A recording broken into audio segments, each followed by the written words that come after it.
Good morning, everyone. Welcome into the Seasonal Tarot. My name is Kathy. Welcome in if you're new, and welcome back if you're returning. I appreciate each and every one of you. Nice way to start the day.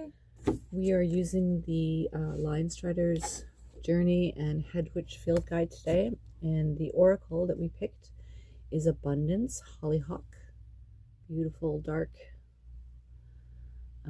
flower. It's a perennial in most northern climates, so very promising. Hollyhock flowers come in various gorgeous colors, including a dark purplish black as seen in this card's art. Other varieties are lemony yellow and shades of pink. As the name implies, Alcaea rosea is a very pinkish variety. This beautiful plant is a garden favorite because of its height and showy blooms, but it is more than just an ornamental. Related to the mallow, the entire hollyhock is edible. Flowers, leaves, seeds, and roots are all safe to eat, though they are not particularly delicious, and contain vitamin C and B as well as iodine and zinc. Hollyhock has many applications. The flowers can be dried, ground, and turned into dye. You can use the dye for food, fabric, or handmade paper. Speaking of paper, the fibrous stems of the hollyhock can be used in much the same way as mulberry to make a strong fibrous paper or parchment. This plant is used in folk medicine to treat everything from skin injuries like burns or lesions to coughs and inflammation.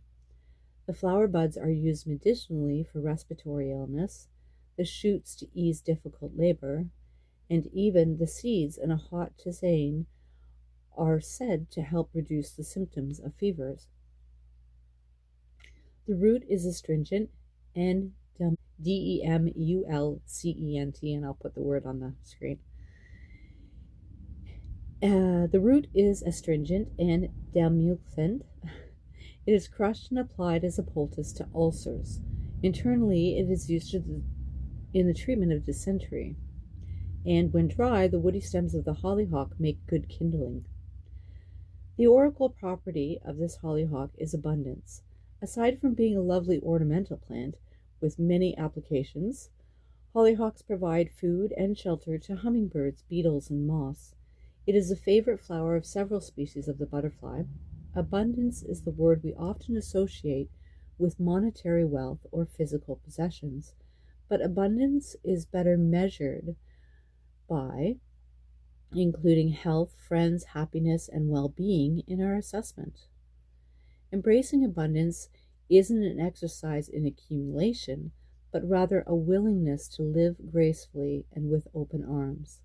Like the hollyhock, we may find our place in the garden by being a blessing to others.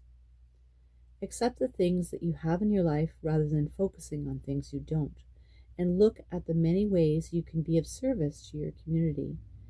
Living with gratitude and open arms will attract others to you and to provide opportunities for others to see your value. In the Victorian language of flowers, hollyhocks are associated with another word I can't pronounce, I'm going to put it down below, vicinity, and the bonds of love. Much like the Empress or the Queen of Pentacles from the Tarot, the hollyhock is traditionally planted in a witch's garden to bring abundance and vicinity, and is strongly related to the pagan holiday Lammas, which celebrates harvest season and expresses gratitude to nature for her generous gifts. So the other names that you may find this under is the mallow Althea, and I'll put that down below, and the oracle property is abundance. I might grow some hollyhocks this year. Might be nice.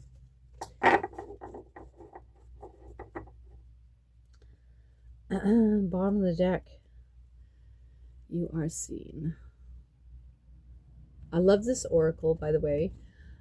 It's called the Cantigue Oracle. It's been out for a few years now, but I did do a book review on it. But you can use it each week. It's published in 2022. You can use it each week throughout the year. There's 52 cards here. They're numbered, and there's an overall theme each week, or you can use it whichever way you want.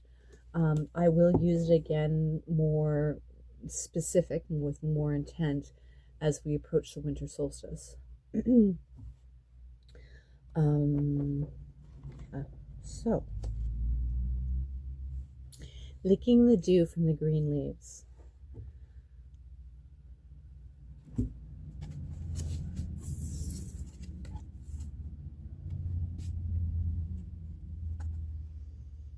It is morning. You have wandered all night through the unknown lands, and you are parched. There are no streams, springs, or bodies of water in sight, but an infinity of tiny drops of precious liquid glisten on tender leaves of spring, illuminated like stars by the day's first waves of sunlight. Gradually you quench your thirst as you delicately lick twinkling drops of dew. Draw your attention away from the obvious. Partaking of the subtle leads to new inspiration and to a more tender and deep fulfillment. Receive what is available now. And that was the keynotes. The symbology. To receive refreshment from dew rather than from spring or creek implies a willingness to receive subtle nourishment that quenches from a deeper thirst. When you feel a need for something, that sense of need often stimulates a desire for a lot of that thing. Whether there's a lot or that thing available or not, there can be a great benefit in partaking consciously of only a small amount of it. And if indeed there is some actuality scarcity of the thing you need or desire, then imbibing what little you can of it with a full gratitude presence and devotion will resolve the discomfort of any sense of lack. In this story, there is no body of water anywhere near or to the traveler, yet they desperately need to drink. The dew around them is temporary. Even if they drink it now, they are able to quench their thirst enough to get them from a larger body of water later. If they ignore the offering of the morning's dew, it will evaporate and they may not be able to make it the body of water farther ahead. The guidance is, this archetype urges you to connect with gentleness, innocence, and freshness, awakening with a pure, open heart, sensitive and receptive to the power of the subtle. It also asks you to humbly accept what is available in this moment and to trust that what is here now will give you the very sustenance you need most to make it to the next needed source. When you are drawn to this archetype, these three approaches are recommended in your current situation. Turn your attention away from the loud and overt possibilities and toward the subtle, potentially fleeting ones. Open all your senses wide and let the details of your surroundings delight and inspire you. If you're too busy looking now for a lake, you might miss the dew that's available right now. You may feel you are incredibly lacking in something, but in fact just a small amount of a very particular nourishment will go a long way for you. Receive a small amount with great gratitude. In this situation, a wholly conscious and intimate encounter with some particular form of nourishment expands its benefits beyond your expectations. Apply intricate attention to your receiving of this thing with all your senses, your body, your mind, and your heart active and engaged. As an icon, let this image remind you that some of the most fulfilling nourishment comes from subtle sources. Use this image to guide you to the nourishment you most need at this time. If you feel as though you're in a drought-type situation, there simply is not much available of something you need. Let this image inspire you to receive what's available with gratitude and devotion and remind you that droughts do end. So as a portal or a key, portal, let these inquiries open you to receiving the gifts of this archetype. What if everything I need in this moment is already present? What if everything I need in this very moment is already present? Second one, what if a small amount offers the greatest reward in this moment? What if a small amount offers the greatest reward in this moment?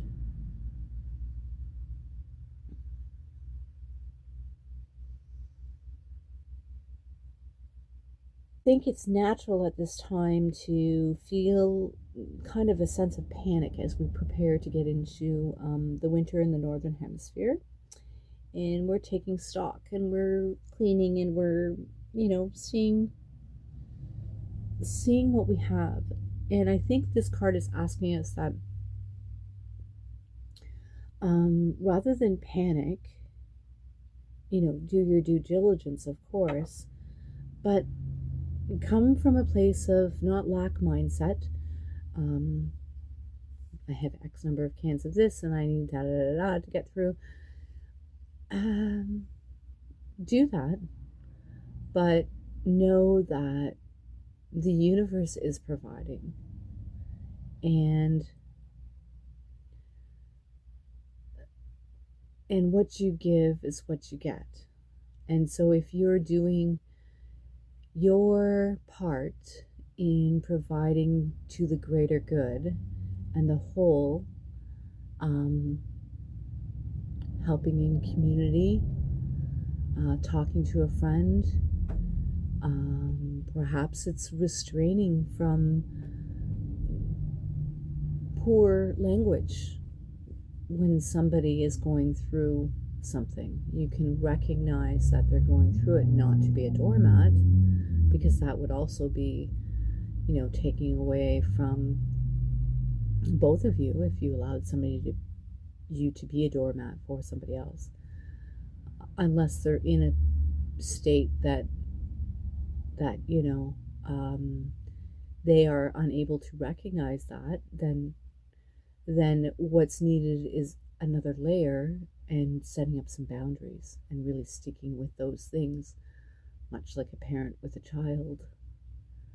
Not unreasonable expectations, but consistent boundaries. So we're talking about abundance and nourishment, and I think that's fitting. So let's see what the tarot has to say about licking dew from the green leaves.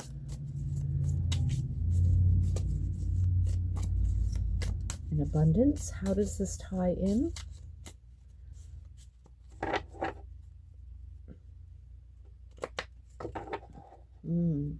Knight of Pentacles, bottom of the deck, and the Sun on the split.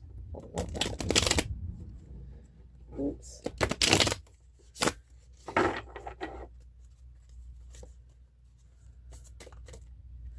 Next one, the World. Aquarius, Scorpio, Leo, all the fixed signs. Whoa. Okay.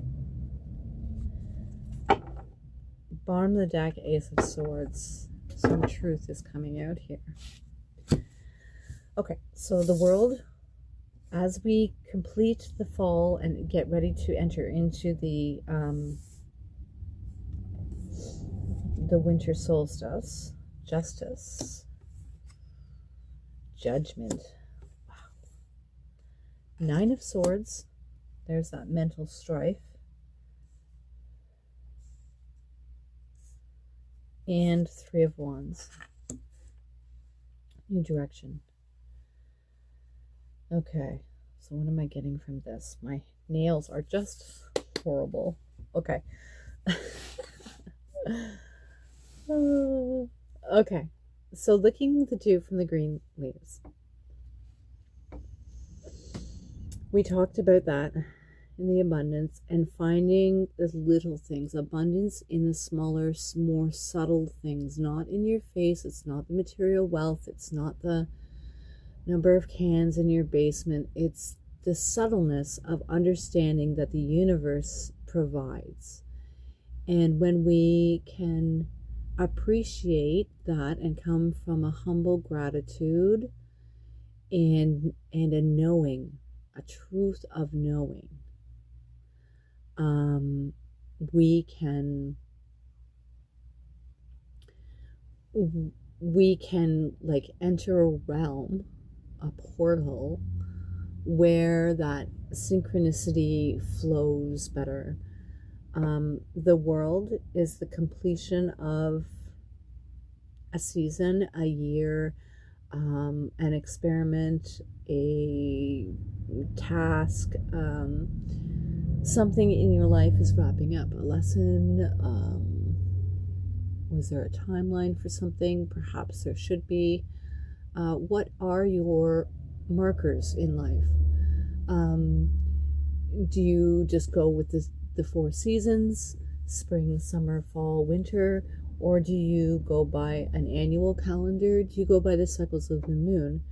Do you go by the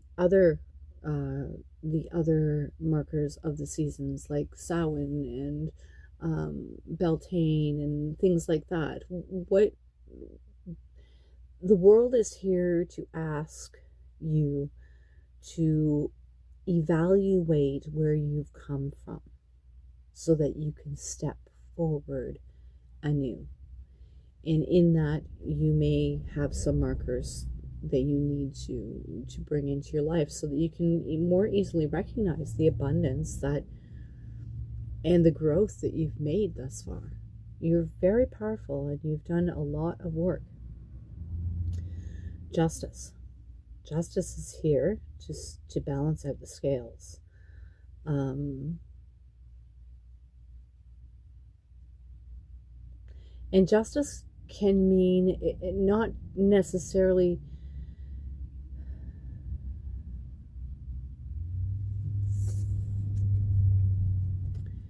this is like seeing the truth in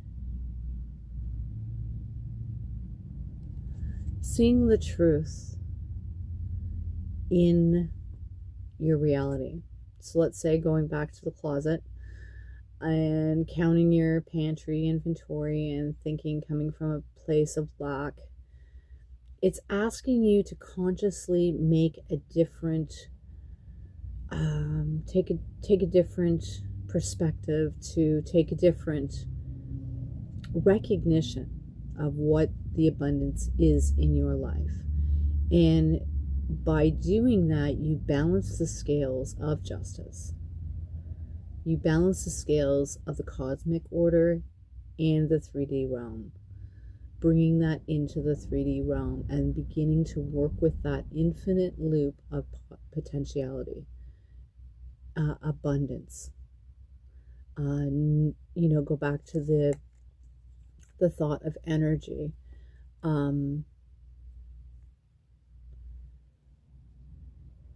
For every action, there is a equal reaction. Energy does not dissolve. You have to transmute it or turn it into something else. One seed of a hollyhock will produce hundreds of seeds of a hollyhock. Same with carrots.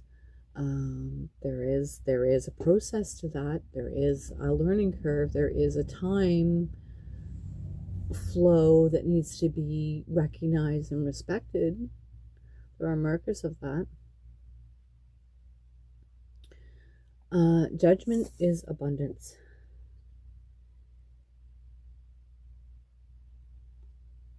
The mask is coming off of this angel. The veil has lifted.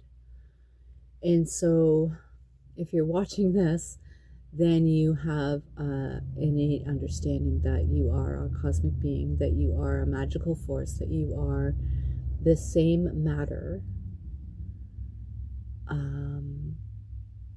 with abundant potentiality. And so judgment and justice is here to ask you to begin to recognize and work with those elements in a meaningful way in your life. Whether that's the pantry story, not coming from a place of lack or focusing on a place of lack, to, harvesting more of your garden and actually utilizing the abundance in nature. Um, and Nine of Swords, don't get up all in your thoughts about it and be harsh on yourself. Have fun with it, lighten the load, work with it.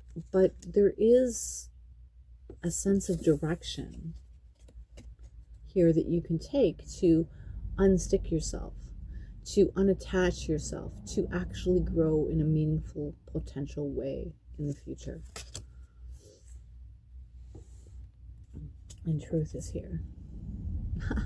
With the Hermit underneath, as we prepare to go into the Seven of Wands is right underneath that. You are your own worst enemy. You're hanging on there. Let go of it. Three of Pentacles, bring community into your life. Two of Cups, form the balance with yourself. Queen of Cups, you are the maker of your own world. And with that, Ten of Pentacles comes abundance. Okay, that was line 1. Put these cards back. Holy Hannah.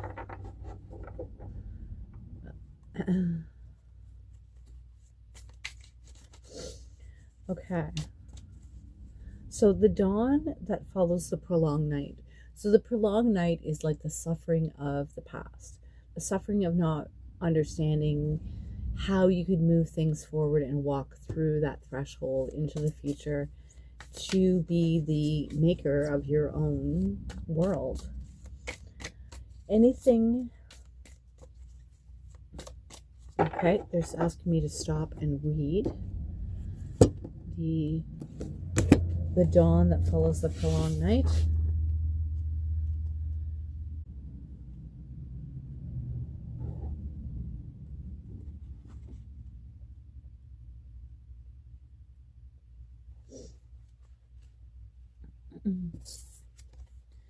Okay, second message, overall theme, drawing from the word abundance. This is the second focus, area of focus, shall we say. The dawn that follows the prolonged night. There was no curse, no dispute, no broken heart. No one knows, or at least no one remembers, why the sun set and did not rise again. The last dusk darkened unmarked many generations ago. No one told stories or sang songs about it. In fact, no one told stories or sang songs about anything anymore. Time was marked by our aging bodies and the shifting of generations, rather than by the barely changing world around us. It was in all ways a chilly, dim, and subtle world. And yet, generation after generation, some gleam shone in the deep eyes of us all. Through our collective demeanor was quiet, pensive, and reclusive. We did not miss the light, nor yearn for it. Yet, when it returned, a mysterious and delicious wave swept through all of us. Like the subtle kindling of dawn itself, it began as a ripple and built to a surge. It was not a wave of joy or love, though joy and love returned to our world from that day onward. It was not vitality, though some intensified life force coursed through our veins from then on. Rather, we fully awoke for the first time in many generations. And what ultimately returned was the light. What ultimately returned with the light was our capacity for knowing. Keynotes: stop thinking, instead cultivate what causes illumination. Illumination could also be, if you look at the etymology of the word, could also be another word for abundance. Notice and meditate on the first glimmers of light in dark spaces and times.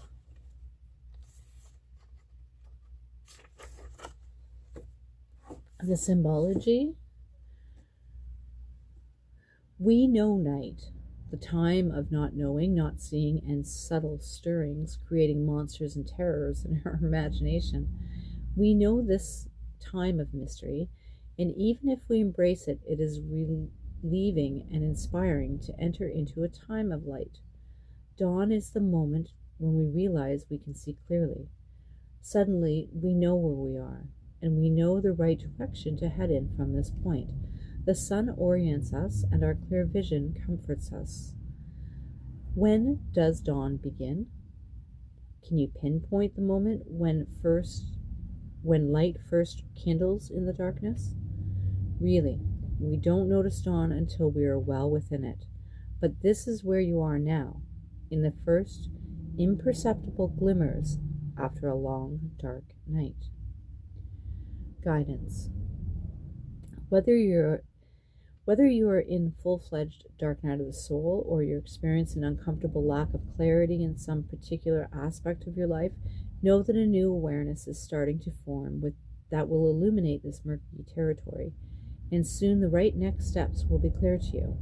This archetype is an indication that at least the first faint traces of light are already starting to glow in dark spaces. Just as dawn begins so subtly that we only notice it once, it's well underway. The same is true of our experience of emerging from dark periods of pain and confusion. Contrary to popular belief, thinking it is usually not the best way to solve a problem. In fact, it's our thinking that tends to get us into trouble spots and then keep us stuck there. This is because our attention can only take in so much information at once, and our thoughts, if not stilled periodically, actually get in the way of our tools of perception. This is like the detective trying to solve a mystery without enough clues. If you're in the darkness, the best thing to do is turn down the volume on your thoughts. The Nine of Swords. And turn up the volume on your other senses. The Three of Wands. What do you notice around you? Close your eyes. Listen closely. Feel deeply and intricately, both inwardly and into space around you. Then open your eyes and take another look. Once you know better what is actually happening within and around you, insights will come without effort. So as an icon, use this symbol to spark the light in dark times, and let this image remind you that darkness is always precursor to light. As a portal, let this inquire open to receive the gifts of the archetype. What if something wonderful is about to happen? And again, I'm not going to go into the practice. Actually, I'm being told to share one. Okay. Choose a morning when you know you can be deeply receptive and undisturbed. And find out when sunrise will occur that morning. And it gives you a source to look when the sunrise for your particular area is gonna happen, and that's sunrisesunset.com, and I'll put that in the description below too. The night before, set 3 alarms, one to wake up at least an hour before dawn, a second alarm to sit still at least a half an hour before dawn, in a space where you can experience the shift in light, and ideally also in a spot where you can hear the changes from the night world to the day world, and a third alarm for the moment of dawn, occurring to your technical source. Before going to sleep, set things up for yourself so you have as little to do and to think about in the morning as possible. Visualize yourself waking up in a calm, present, and receptive mood. When the first alarm goes off, wake up, get up, and notice the darkness. As mindfully as you can, do whatever you need to do so you can be settled, still, and receptive at least half an hour before sunrise. By then, the first glimmers of light will have already occurred. This is why it's important to be mindful from the moment you wake. Watch, feel, and listen to dawn unfold. Notice how the world outside and inside, if you're inside, shifts, how your awareness shifts, how your moods shift with the emergence and growth of light. Wow, okay.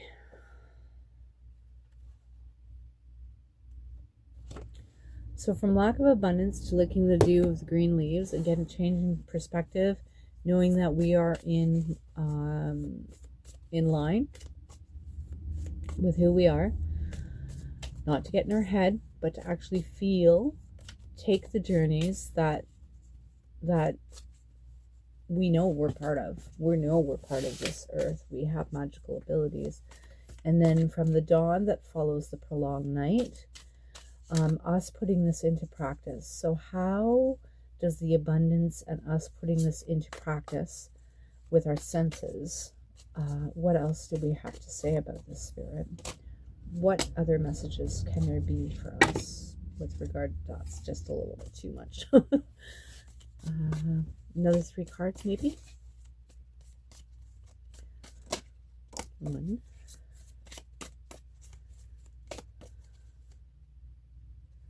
2, 3. Okay. Bottom of the deck. 6 of Swords. So it's like setting ourselves up for whatever marker point of time that you chose, whether that's new moon, a seasonal cycle, an annual cycle, Beltane, whatever it was. Moving on to calmer waters and preparing for that journey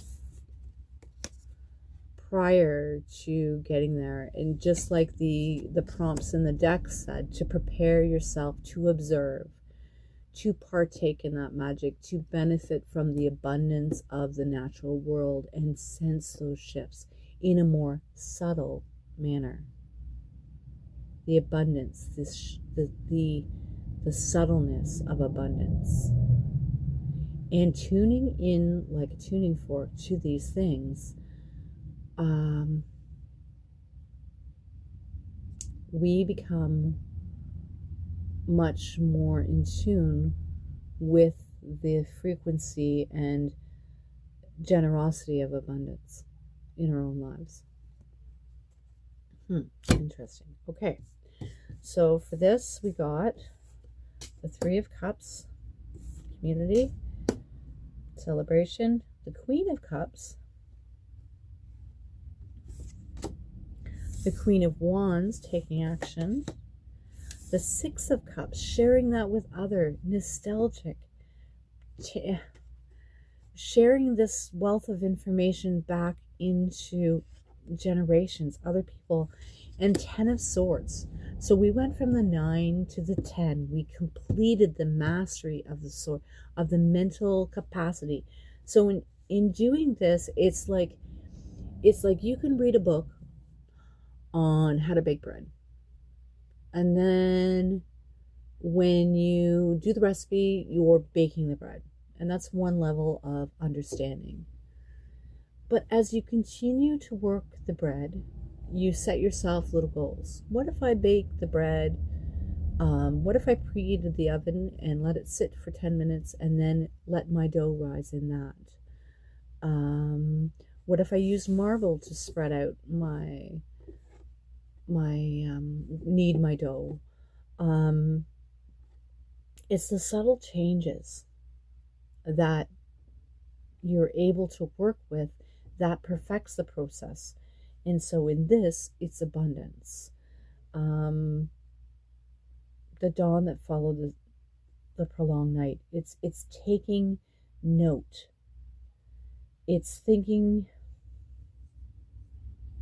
asking you to almost shift a perspective. 3 of Cups is celebration.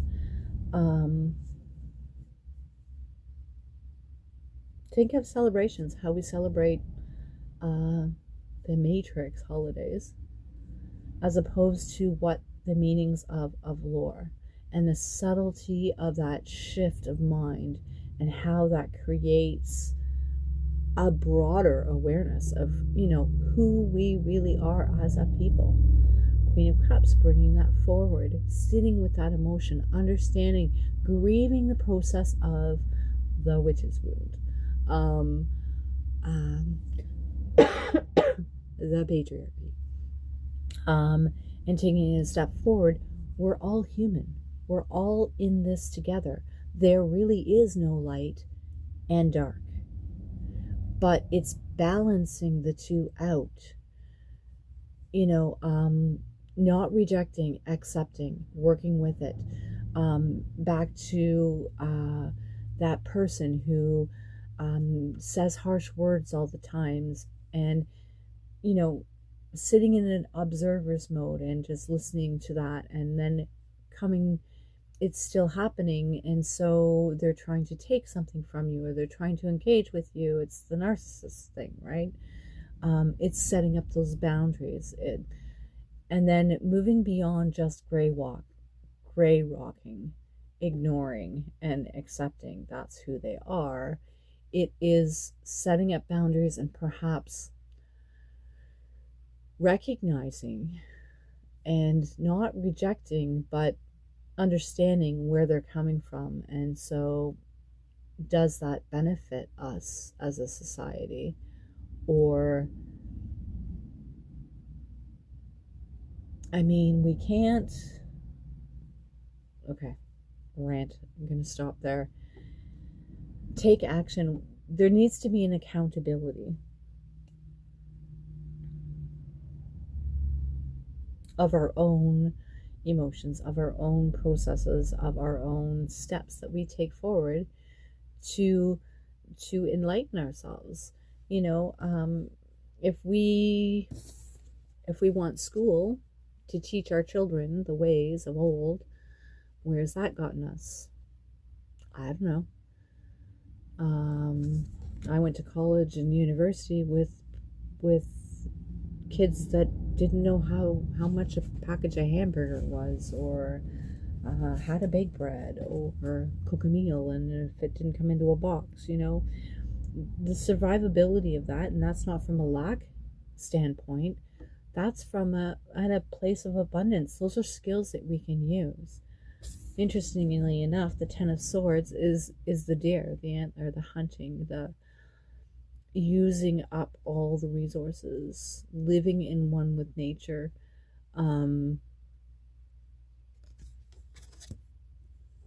But it's a cycle completed.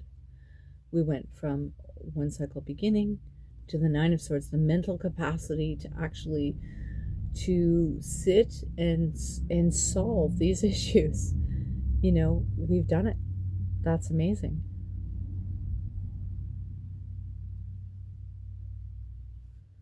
Guiding ourselves on to the abundance of this type of practice, walking the walk. It's not about the destination, it's about the journey.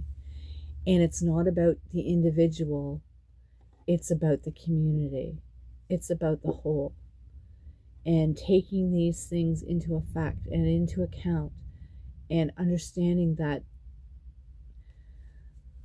there is more power in numbers.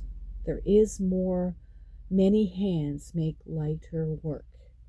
And so the subtleness of that is felt, especially when you live off grid and you've got, 10 cords of logs to cut, split, and stack and cover, and then carry in and stoke the fire so that your ass can stay warm for the winter.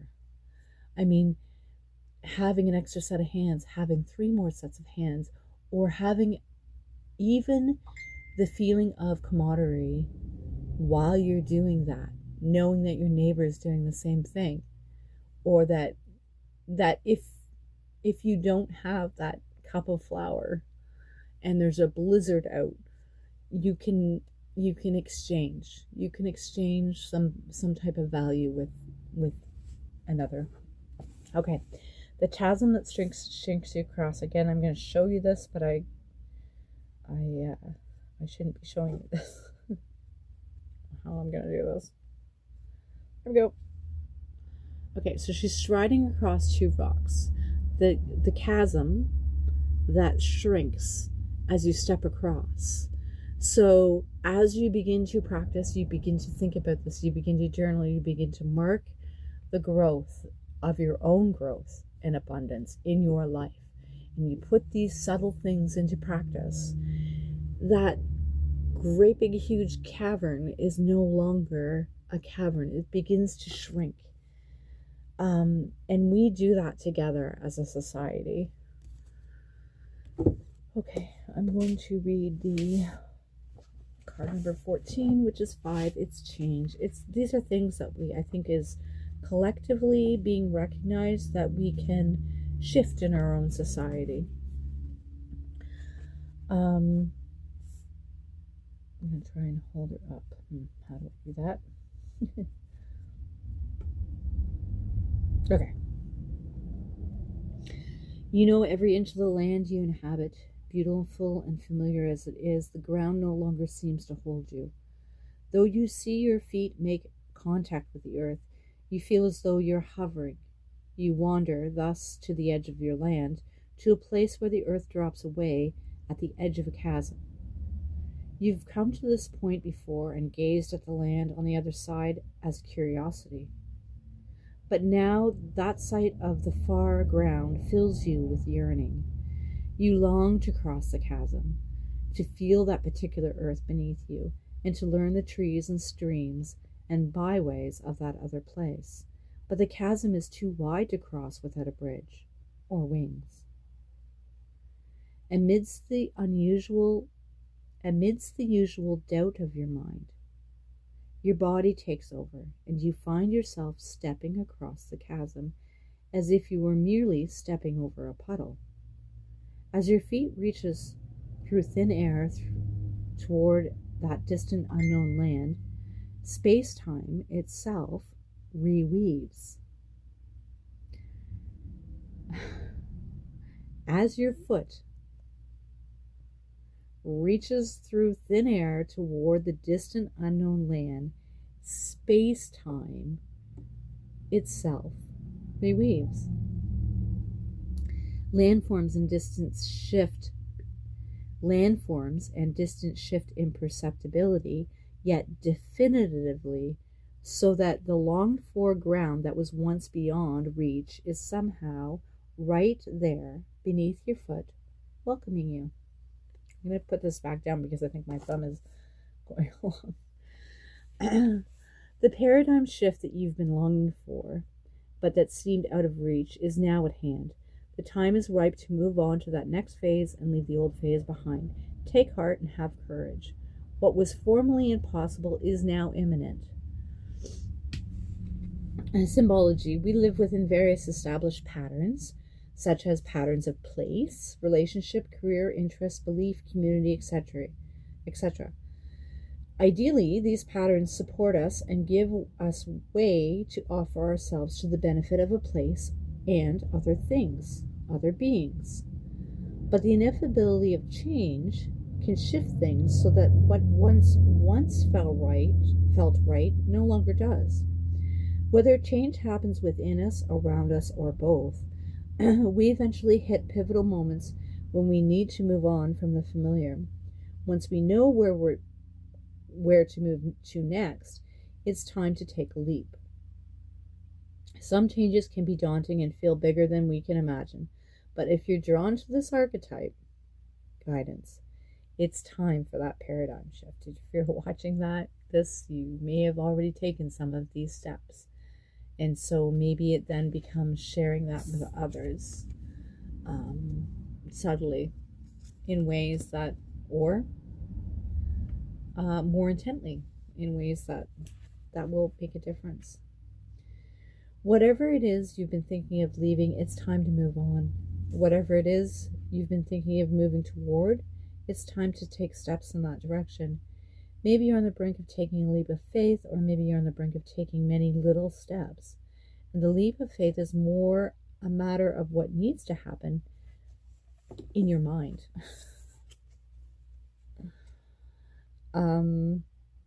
This leads us to the first point of this archetype. Believe you can move on. Justice. Judgment.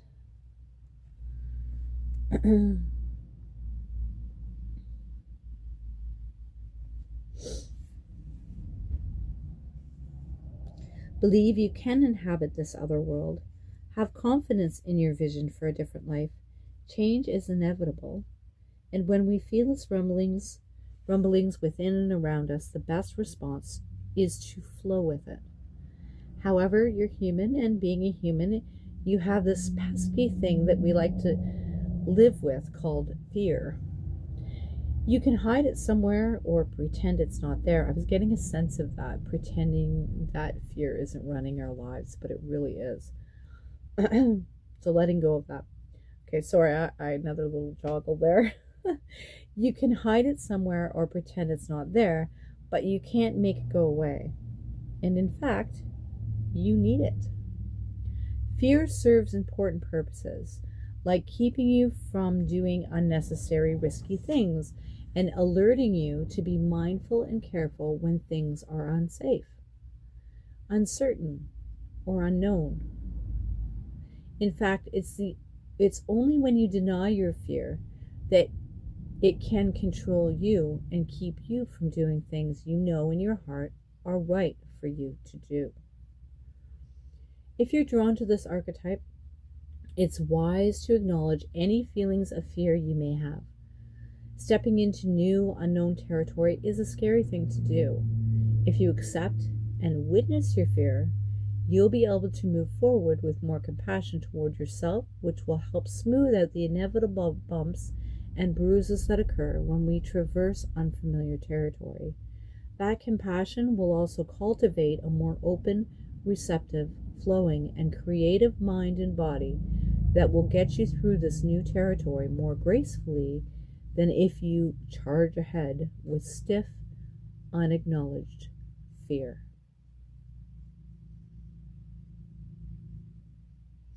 What are the hard things? So as a portal, what if the hard things you face are easier to get through than you think? What if your fear is actually a form of excitement? So I'm going to take the creative prompt here.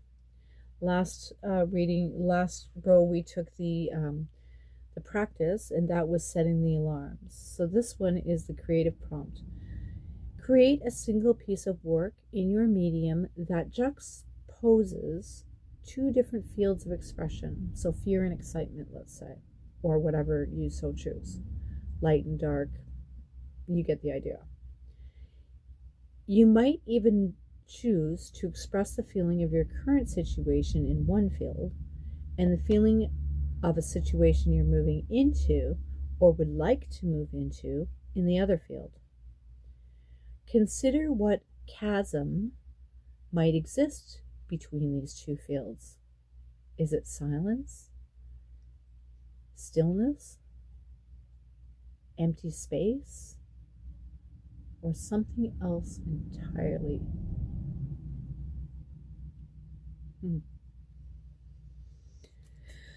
Okay, I'm being called to the ecological connection. Learn about points of transition by observing how they exist in nature. And visit a place where two different ecosystems meet. This could be a shoreline, a forest edge, or a borderland between a wild space and a developed urban or suburban space. How do these two adjacent places interact? I know what my thumbnail is going to be. Oh my gosh. What does it feel like to be in the liminal space with access to both worlds? Cross the chasm from dwelling in a human-ruled world to living in a humans in collaboration with nature world. Wow. Cross the chasm from dwelling in a human-ruled world to living in a human in collaboration with the nature world. Many of us humans have been shaping nature to serve our needs and our comforts for centuries. Often we create whole new land formations and ecosystems that harm the native land, species, and ecosystems. There are, however, ways to manipulate nature that restore and maintain harmony with the native environment. Choose one way. You can manipulate nature that helps bring it into balance in some way. Here's a few ideas. Replace non-native plants in your garden with native plants. Pick up trash from a beach or other wild area. Use trash picker and or gloves to protect yourself. Volunteer with a local reforesting or trail restoration group. That's a big thing. People like to take nature walks and stuff, and they're always in need of volunteers to help maintain the trails. Learn and implement more sustainable gardening methods for your area. Support Indigenous rights to their land through Survival International, Cultural Survival, Forest Peoples Program, or a singular organization. Talks about the resources at the end of the books for more ideas, and I'm just going to say talk to your native Indigenous people whose land you live on. Go and see counsel or talk to somebody from that in ways that you could help support or uplift the rich culture of their life in ways that it would support your own community. Okay, those two fell out. Let's get 3 more. Why is the chasm here? How can we learn about the abundance? What is this message? Can we know more about this and what are the messages that we can use to go forward? Too much.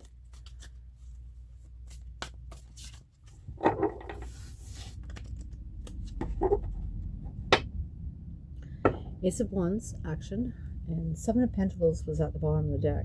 Pentacles talks about reevaluating what our harvest is. Is it worth the squeeze? Is there something that we can do to push ourselves to do something a little bit better? Maybe it's more efficient. Maybe it's creating a bridge between you and another person. There's the 3 that I needed. Okay, bottom of the deck, Page of Cups.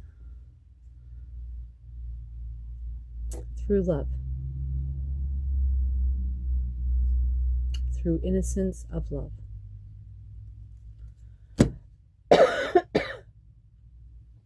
Okay, so we have the Hermit, go within, 4 of Wands, creating foundation, home, happy community, happy life, 7 of Wands. That's getting past the farce of mentality, but it's putting up boundaries. It is putting up boundaries. So knowing that subtle nature of somebody's perhaps impure intent. And we also have the Hierophant in reverse and the 6 of Pentacles in reverse. Wow. So the Hierophant in reverse and it's the bear. Wow, bear medicine. Bear medicine, we were just talking about Indigenous peoples and the land. They have so much to offer, so much to teach us. And the Hierophant is a representation of organized religion, culture, society, the 3D matrix, if you will, systems that are breaking down in our world. And so there is another way. And it's through the subtle realms of change within ourselves. And recognizing that in others and living within the natural laws of spirituality, of values, of morals, of all of those things that we possess within ourselves, that we have knowledge of. It's tapping into our own higher spiritual selves. And letting that intuition guide us.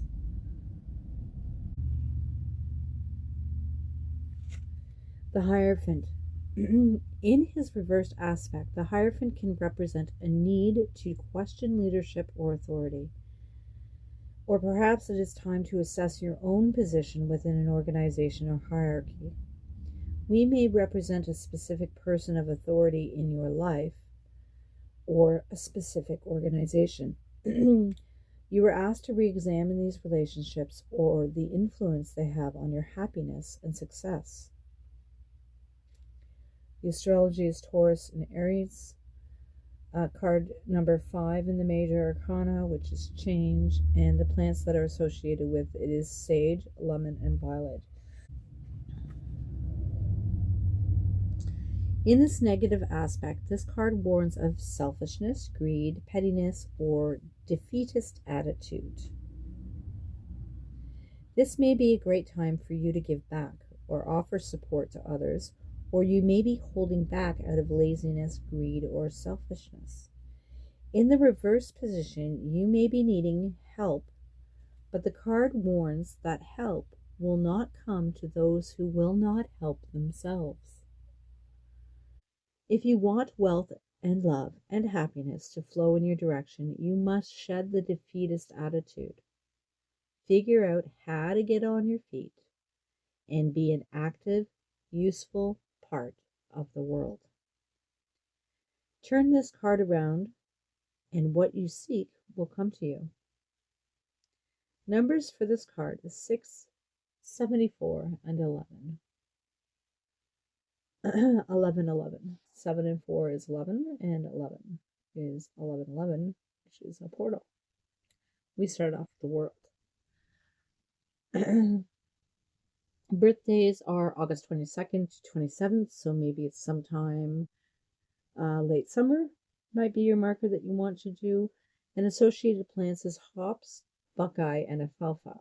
So maybe studying those on your own may, I don't know, pick up a random book at the library or something and see if something open it up to that and see if something comes of this. Okay, wow. So I am honored. Bottom of the deck was Page of Cups, Two of Pentacles, to this or that with you, to share in this and this and that, the light and the dark, something below the surface as well as above the surface, and to bring it to light, not as a magician, not as somebody who is superior to you, but know that I'm a fellow human being walking a journey that I am so grateful to be sharing this with you. And I hope and trust that you got something out of today's little wandering journey into nature, and that you were kissed by the whale spray of life. Comes up to breathe, right? Get yourself out of hermit mode, get out there, and think about how our ancestors navigated, traversed the world, and how we are now enlightened with so much knowledge. We have the tools and the resources to create something better, and we can have that negative mindset, or we can accept the tools that we have and how can we make this better? How can we expand? There is a fork in the river, absolutely. Will you choose abundance? Thank you so much for being here. Lots of love, sharing lots of love with you. I will be back revamping this area. I trust that you enjoyed or didn't enjoy the little walk through the Samhain celebrations. And if it was enlightening to you or not, we are preparing to go for the winter solstice. I'll probably be back with something perhaps maybe for the full moon. There are a lot of other channels that deal with those things, so I don't know if I need to do that, but we'll see. The universe is definitely guiding me, definitely being called to step forward, and I'm trying to do so in a way that will be of benefit to the collective and pushing and moving us forward. Not in an up the hill boulder type of way, but in the subtle realms of energies. And I hope that you can sense some of that when you're sharing this time with me, because I super duper appreciate you being here. All right, until next time, much love. Take care. Bye.